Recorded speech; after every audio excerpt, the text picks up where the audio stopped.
둘째 사망이라. 아멘. 요한계시록을 계속 묵상하고 있습니다. 17장부터 20장까지는 하나님의 심판에 대한 이야기들을 계속 진행해 왔고, 20장 마지막 15절에 보게 되면 누구든지 생명책에 기록되지 않는 자는 불 속에 던져지더라 라는 말을 통해서 앞쪽에 심판에 대한 부분들을 마무리를 하고 있습니다. 이게 잘 기억하셔야 됩니다. 하나님이 생명책에 기록하지 않은 자들의 멸망이 마지막이 어떻게 되는가 우리가 잘 기억하고, 오늘 21장은 회복된 새하늘과 새 땅에 대한 이야기를 하고 있고, 그 새하늘과 새 땅의 중심에 새 예루살렘이 있습니다. 이스라엘 백성들에게 하나님이 예루살렘을 중심으로 이 온 땅이 다스려지는 것들을 이야기했는데, 그 예루살렘 시온에는 하나님의 성전과 하나님이 임재하시는 상징인 성전과 이 땅을 대표해서 하나님의 정권을 가지고 대표해서 다스리는 왕의 왕궁이 있는 곳입니다. 상징적이죠.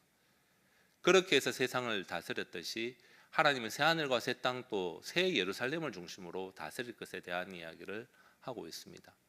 많은 사람들은 세상의 권력에 의해서 이 세상이 돌아간다고 하지만, 하나님을 믿는 우리는 하나님이 주신 그 은혜의 중심인 교회 안에서도 그 성찬을 중심으로 예수 그리스도를 통해서 우리가 하나 되었다는 그 조그만 어떤 예식에 보이고, 어떻게 보면 퍼포먼스에 지나지 않는 그 성찬 예식을 통해서 하나님의 교회가 하나가 되고, 이 교회를 통해서 세상이 돌아가고 있다는 것을 우리에게 하나님이 말씀해 주시는데, 믿음의 눈이 있다고 한다면 세상의 여러 가지 것들에 눈을 두는 것이 아니라 하나님이 주시는 그 은혜가 이 교회의 예배 안에 성찬을 통해서 우리의 삶에 미칠 뿐만 아니라 이 온 세상에 미쳐진다. 이 전쟁과 여러 가지 난리 속에서 우리의 시선이 그 공격적인 것들에 눈이 갈 수밖에 없지만, 하나님의 그 은혜를, 소망에 대한 명확함을 갖게 된다면 그 흔들리지 않는 하나님 중심으로 살아가게 되는 것입니다. 우리 오늘 본문을 보면서 딱 생각해야 되는 게 뭐냐면, 우리가 예수 믿는 사람입니다. 오늘 또 예배드리고 또 이렇게 찬양하고 새벽에 기도함으로 하나님의 그 영광을 위해서 살겠다고 왔습니다. 그러나 우리는 오늘 1절에 보듯이 여전히 우리 안에는 바다가 있습니다. 오늘 그 바다라고 하는 그것은 어떤 의미입니까? 요한계시록 13장 1절에 보면 이런 표현이 있습니다. 내가 보니 바다에서 한 짐승이 나오는데 뿔이 10이요 머리가 7이라. 그 뿔에는 10 왕관이 있고 그 머리에는 신성 모독하는 이름들이 있더라.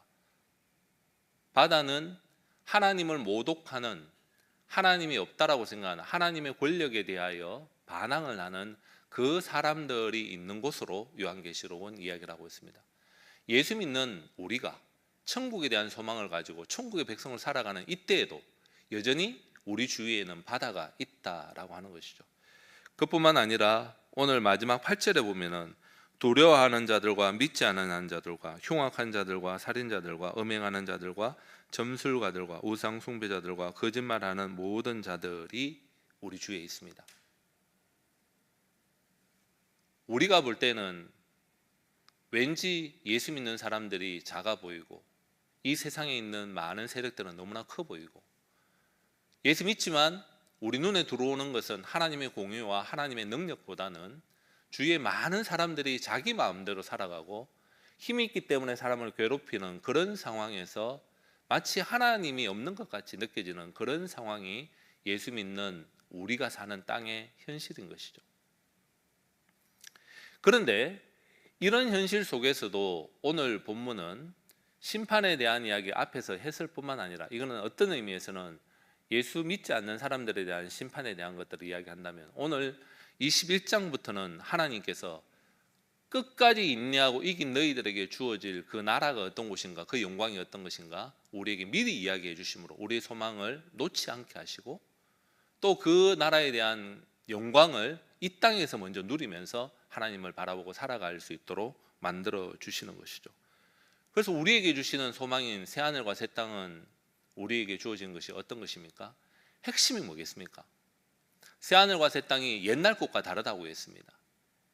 땅이 있고 여러 가지 있다고 하더라도 핵심적인 본질적인 것이 바뀌었다고 이야기하는 거죠. 거기는 죄악이나 인간의 한계라든지 하나님을 없이 여기는 어떤 세력도 존재할 수 없는 곳이 새하늘과 새 땅입니다. 그것으로 만족합니까? 두 번째, 하나님이 온전히 하나님 되시고 우리가 하나님의 자녀가 되는 관계가 완전히 회복되는 것을 이야기하고 있습니다. 자, 여기서 중요한 것은 우리가 이 땅을 살아가면서 하나님과 내가, 아버지 하나님과 아들인 내, 자녀가 된 내가 하나님의 관계 속에서 은혜를 누리지 못한다고 한다면 새하늘과 새 땅의 핵심인 관계의 회복에 대하여 기대감이 있을 수 없다는 거죠. 그래서 어떤 학자는 이렇게 이야기했습니다. 살아서 이 땅에서 천국을 경험하지 못한 사람은 죽어서도 경험하지 못할 확률이 높다라고 이야기했어요. 무서운 말입니다. 이 땅이 어떤 곳이라고 했습니까? 아직 바다가 있는 곳이에요. 악한 하나님을 대적하는 무리들이 우리 주변에 있는, 그래서 마치 예수 믿는 사람은 조그만 능력이 없어 보이는 그런 상황 속에서도 하나님은 교회를 통해 하나님의 영광을 경험할 수 있도록 우리에게 말씀해 주셨다라는 것을 잊지 않아야 되는 것이죠. 핵심적으로 이야기를 하고 있는 것이 무엇입니까? 새하늘과 새 땅에서 이야기를 하고 있는 것은 아버지가 되고 우리는 자녀가 되어서 눈물을 씻겨주시고 다시는 죄로 인하여 우리가 어렵게 당하지 않는 그런 시기가 돌아오게 되는 것들을 이야기를 하고 있는 것입니다. 여러분 삶은 어떻습니까? 지금 또 죄에 대하여, 어려움에 대하여 많이 힘들어하고 있지만 하나님이 우리의 아버지 되셨기 때문에 그 마음이 힘을 얻고 새롭게 하나님의 나라를 바라볼 수 있는 그런 상황이 되어 있는지 돌아봐야 되는 것이죠. 그래서 2절에 보면 내가 보면 거룩한 성 새 예루살렘이 하나님께로부터 하늘에서 내려오니 그 준비한 것이 신부가 남편을 위하여 단장한 것 같더라. 아름다움이 있습니다. 이 세상에서 우리가 비유할 수 있는 천국을 다 비유할 수 없습니다. 그러나 그래도 사람들이 가장 아름다운 것은 어떤 것입니까? 신부가 결혼식을 준비할 때의 모습이지 않습니까? 그렇게 아름답다, 그렇게 이야기를 하고 있습니다. 그 다음에 3절에 보호자에서 큰 음성이 나서 이르되 보라 하나님의 장막이 사람들과 함께 있음에 하나님이 그들과 함께 계시리니, 이게 예수님이 탄생했을 때 임마누엘이라는 걸 기억하지 않습니까? 예수님 초림하셨을 때 그 이야기를 했고 예수님이 다시 완전히 재림하게 될 때에 완전히 우리와의 관계들이 회복되며 그분과 함께 되는 것들을 이야기를 하고 있습니다. 그래서 3절에도 그들은 하나님의 백성이 되고 하나님이 친히 그들과 함께 계셔서 이런 표현을 하고 있습니다. 똑같은 표현이 7절에 또 나옵니다. 이기는 자는 이것들을 상속으로 받으리라. 나는 그의 하나님이 되고 그는 내 아들이 되리라. 그렇게 이야기를 하고 있습니다. 지금도 이미 아들이죠. 그러나 온전한 그 나라가 이루어지게 될 때는 이 세상 어떤 것들이 우리의 관계들을 깨지 못하는, 그 기쁨과 즐거움을 깨지 못하는 그런 관계로 들어가게 되는 것을 이야기를 하고 있습니다. 4절에 모든 눈물을 그 눈에서 닦아주시니 다시는 사망이 없고 애통하는 것이나 곡하는 것이나 아픈 것이 다시 있지 아니하리니 처음 것들이 다 지나간다. 다시 말하면 지금은 어떻습니까? 눈물도 있고 고통도 있다는 것입니다. 그래서 예수 믿는 사람들은 왜 나는 예수 믿는데 이렇게 고통이 있는가라고 이야기하는데, 성경은 이 세상을 마칠 때까지 그런 게 있다라는 겁니다. 어떨 때에는 내가 너를 진짜 즐겁게 해주겠다라고 하는 것이 위로가 될 때도 있지만 진짜 고통과 어려움이 있을 때에는 이 말씀이 위로가 될 때도 있습니다. 하나님은 왜 우리에게 고통을 주고 어떨 때는 기쁨을 줄까요? 성경은 정확하게 이야기하고 있습니다. 하나님을 의지하고 붙잡고 살게 하기 위해서 그렇게 하신다는 거죠. 다르게 말하면 사랑하기 때문이라는 거예요. 근데 그 사랑을 명확하게 우리가 깨닫지 못하면 어떤 겁니까? 기쁠 때는 기쁨만 봅니다. 슬플 때는 슬픈 일 그 자체만 봅니다. 그 뒤에 하나님이 왜 이 일을 주시고 이 일을 통해서 뭘 말씀하시는지에 대해서 보지 못하면 예수 믿지 않는 사람들과 똑같은 거죠. 이 고통이 지나가면 좋겠다, 이 즐거움이 계속되면 좋겠다, 그것만 보지 그 뒤에 역사하시는 하나님, 신부와 같이 우리를 온전히 만들어서 그 영광 가운데 우리를 불러서 하나의 그 영광을 누리게 하실 것에 대한 기대는 없어지는 것이죠. 예수 믿지 않는 사람들 어떻습니까? 똑같습니다. 고난이 없으면 좋겠고 기쁨이 늘 있으면 좋겠다라고 생각하는 거죠. 우리도 똑같습니다. 그러나 이 뒤에서 하나님 우리에게 요구하시는 건 무엇입니까? 영원한 그 나라에서 우리가 교제할 것에 대한 소망을 가지고 우리에게 말씀하시는 거죠. 고난이 있느냐? 기도하라고 이야기했습니다. 기쁨이 있느냐? 찬양하라고 했습니다. 왜? 하나님이 있기 때문에. 어떨 때 너무 기뻐하지 말고 어떨 때 너무 슬퍼하지 말라는 거예요. 하나님이 계시기 때문에. 새 하늘과 새 땅이 오게 될 때는 이런 어떤 긴장이 이제는 있지 않고 온전히 기뻐하는 거예요. 그럼 우리는 이 땅에서 고난 가운데 또 기쁨 가운데 하나님에 대하여 이해하고 하나님이 내 아버지 되시고 하나님이 하나님 되심을 포기하지 않는, 늘 우리의 아버지 되시는 것을 포기하지 않으신 그분과 내가 같이 살아간다는 것이 어떤 것인지, 고난이 있을 때에도 기쁨이 있을 때에도 그걸 명확하게 알기 때문에 이제 그 천국에 간다라는 것은 이 고난과 기쁨에 연연해야 하지 않고 이게 싹 빠지고 오직 기쁨의 본질 대신 하나님과의 영원한 교제 안으로 들어간다는 기대가 생기는 것입니다.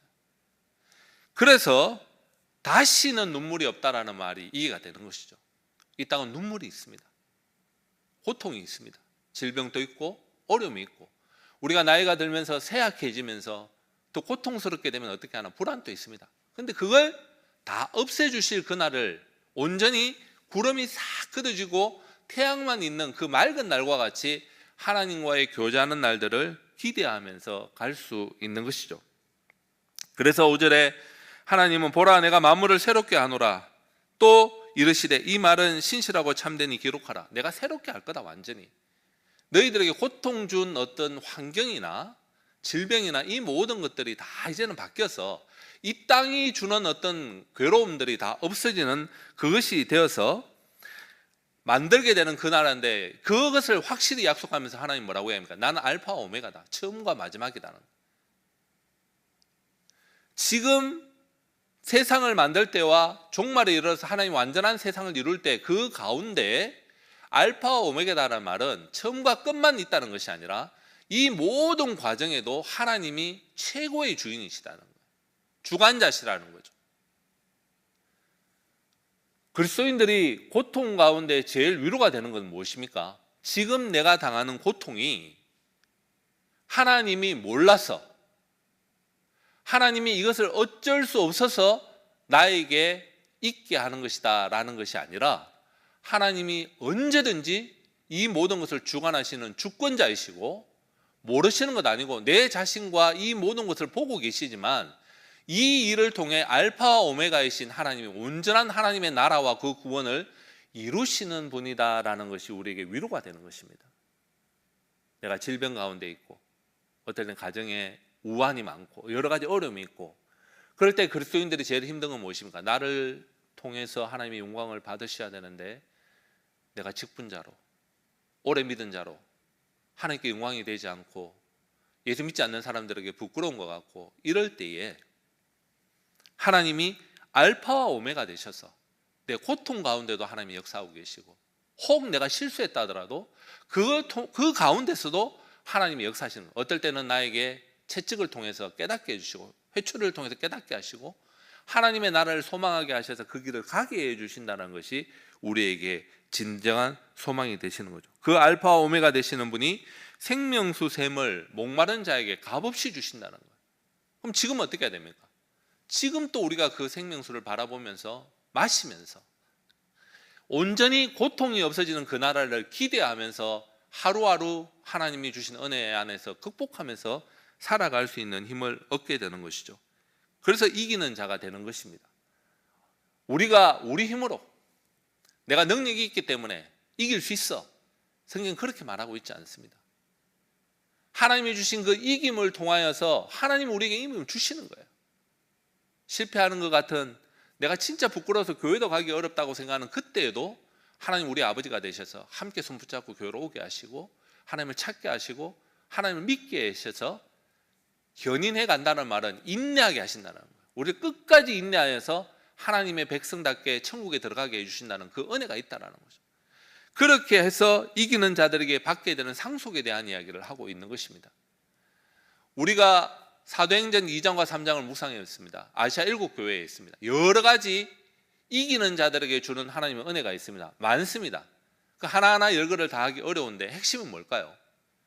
하나님의 이름과 아들의 이름을 우리에게 주시고 영원한 영광 가운데 믿는 자로서의 감격들을, 하나님 그분 자체를, 예수 그리스도 자체를 우리에게 주신다는 게 핵심이에요. 우리에게 고통당하고 보잘것없는 우리에게 하나님은 지금 또 상으로 상속받을 그것들을 지금 또 주고 계시고, 그 주시는 것이 고난과 어려움 때문에 잘 보이지 않는데 온전한 그 나라에는 이것이 다 사라지고 진짜 주신 그 하나님 되심이, 하나님이 하나님 되신 것과 하나님 우리의 구원 되신 것, 우리를 끝까지 사랑하시는 사랑 그 자체이신 하나님을 만나게 할 그날을 우리에게 말씀하고 계신다는 거죠. 그래서 우리는 지금 아직 바다도 있고 악한 자들이 우리를 지배하는 것 같은 가운데 있지만 그들은 결국은 8절에 보면 뭐라고 되어 있습니까? 유황으로 타는 못에, 불과 유황으로 타는 못에 던져질 것입니다. 우리와는 완전히 다른 삶을 살게 될 것이죠. 그것을 생각하면서 힘이 없어 보이는 일이지만 우리가 힘을 내야 됩니다. 하루를 시작하면서 어떤 사람을 만나거나 어떤 일을 하거나 그 주신 은혜로, 하나님 주신 능력으로 이기고 나가겠습니다. 천성을 향해 나아가는데 두려워할 이유가 뭐가 있겠습니까? 혹 내가 실패한다 하더라도 하나님이 승리자이시고 그분이 나의 모든 것 되셨는데, 나는 내가 한 행동으로, 내가 한 업적으로 평가받는 것이 아니라 예수 그리스도의 그 공로로 나는 평가받게 된다는 것이 얼마나 위로가 되는 것입니까? 그래서 오늘 새롭게 기도하며 찬양하며 또 하나님을 붙잡고 살아갈 수 있는 것이죠. 아무쪼록 저와 여러분이 이 땅에 바다가 있고 악한 것들이 있지만 하나님이 주신 은혜로 살아가면서 완전히 이루실 그 나라를 삼하면서 오늘도 하나님을 바라보며 기도하며 하나님께로 나아가는 하루 되길 기도합니다. 주기도문 같이 하시겠습니다. 하늘에 계신 우리 아버지, 아버지의 이름을 거룩하게 하시며 아버지의 나라가 오게 하시며 아버지의 뜻이 하늘에서와 같이 땅에서도 이루어지게 하소서. 오늘 우리에게 일용할 양식을 주시고 우리가 우리에게 잘못한 사람을 용서해 준 것 같이 우리 죄를 용서하여 주시고 우리를 시험에 빠지지 않게 하시고 악에서 구하소서. 나라와 권능과 영광이 영원히 아버지의 것입니다. 아멘.